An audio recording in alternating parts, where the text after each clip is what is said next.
Manchester City are still chasing Arsenal at the top of the Premier League. But something feels different this season. The control is there. The possession is there. The territory is there. And yet, City keep getting punished in moments that used to be routine. In this video, I'm going to slow the game down and show you 3 very specific structural problems that have crept into City's performances. Not opinions, not narratives, but patterns you can physically see on the pitch. We'll start with why City's press keeps getting bypassed in big games, then move to why Haaland-centric attacks are stalling against compact teams. And finally, we'll look at the defensive coordination issue that Pep himself has referenced in press conferences. Before we go any further, let me just pause for a second. I want to say thank you to everyone who's already subscribed and choosing to spend their time here. Time is the most valuable thing you have. And if you're not subscribed yet, there's genuinely no pressure. You can unsubscribe at any time. But subscribing simply helps this kind of analysis reach the people who really care about understanding the game. And that's the reason I do this. Let's start with the first and most fundamental problem. City's 4-4-2 diamond press is built to dominate central zones and compress the pitch, but that same narrowness creates a vulnerability the moment the press is bypassed. When the diamond shifts aggressively toward the ball, the far side fullback is left exposed and the distance between City's midfield and defensive line grows quickly. This creates ideal conditions for quick switches and direct carries into space, forcing center-backs into uncomfortable decisions, either stepping out aggressively or dropping deep to protect the channel. Without a dedicated rest defense midfielder holding position behind the press, City lose their ability to control transitions. Instead of preventing danger, they react to it. The system demands perfect timing and spacing, and when that timing is even slightly off, City's entire structure becomes stretched and fragile. As we can see here in the game against Manchester United, this old problem came back to haunt City once more. City are in control during the build-up, calmly rotating the ball across the back line and into midfield. The idea is clear: City want to break centrally. If the ball reaches this zone, Haaland makes a run either across the near centre-back or into the channel, dragging 2 defenders with him and disrupting United's defensive structure. That movement is designed to open space for a third-man run. But in this moment, a tackle is made and City lose the ball centrally. Instantly the situation flips. United break forward and City suddenly find themselves in a 2v2 transition with no midfield protection behind the ball. Control turns into danger within seconds. Player solution? Carlos Baleba.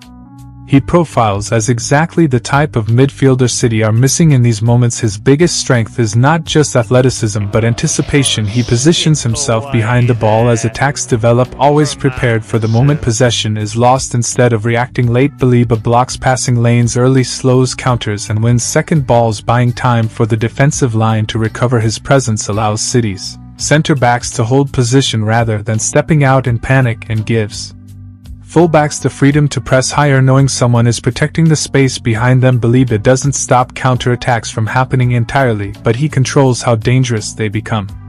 Now let's move on to the second problem, quietly limiting City's ceiling.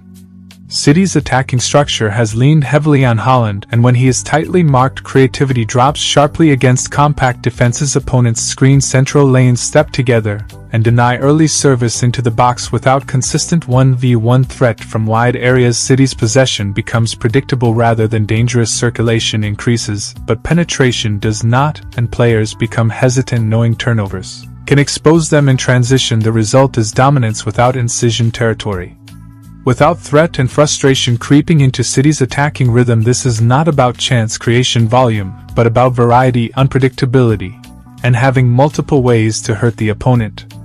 As we can see here against Chelsea, City are camped in the opposition half, circulating the ball patiently. The intention is to draw Chelsea out and create a lane into Haaland, but Chelsea stay compact, often dropping into a back 5, stepping together and blocking the central channel. City move the ball wide, but the winger receives with limited options. The overlap is covered, the inside pass is blocked, and any risky forward action carries the danger of an immediate counter. With Chelsea set and balanced, City are forced either to recycle possession backwards or attempt a low-value shot. Possession is dominant, but penetration never arrives. This is not a finishing issue, it's structural. Player solution? Antoine Semenyo.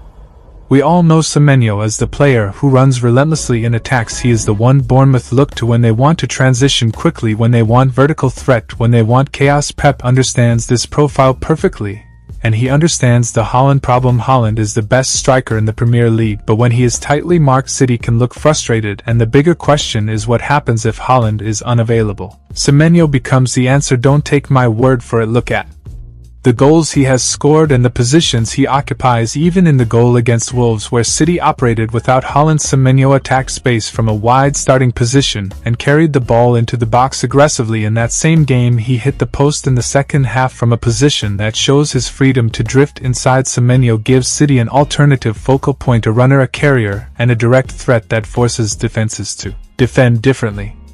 Finally, and this might be the most important issue of all, injuries to Ruben Dias, Josko Gvardiol, and John Stones have disrupted City's defensive chemistry and communication. This instability has exposed weaknesses in press coordination, particularly after losing the ball high up the pitch with inverted fullbacks stepping inside. Wide channels are left vulnerable if the press is not perfectly synchronized. When players press individually rather than as a compact unit, distances between lines grow too large. Simple vertical or diagonal passes can bypass City's shape entirely, forcing emergency defending. The issue is not intensity or effort, but organization, timing, and collective awareness.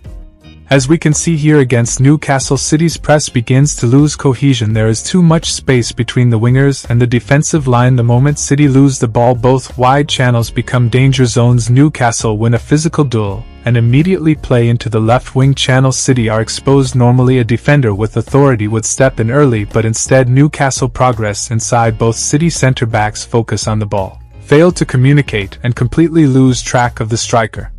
He receives facing the goalkeeper and gets a free shot. This is a breakdown in spacing and coordination, not desire. Player solution? Marc Guéhi. He is the clearest example of Pep reacting as a coach rather than insisting on stubborn principles. In the game against Wolves, we saw Guéhi operate from the left into central zones and then slide back across. When City lost shape, he was not stopping counters entirely, but he was positioned to deal with them. His starting position showed anticipation. He was already preparing for the turnover before it happened on the first City goal against Wolves. Look at Guéhi's positioning as the attack develops.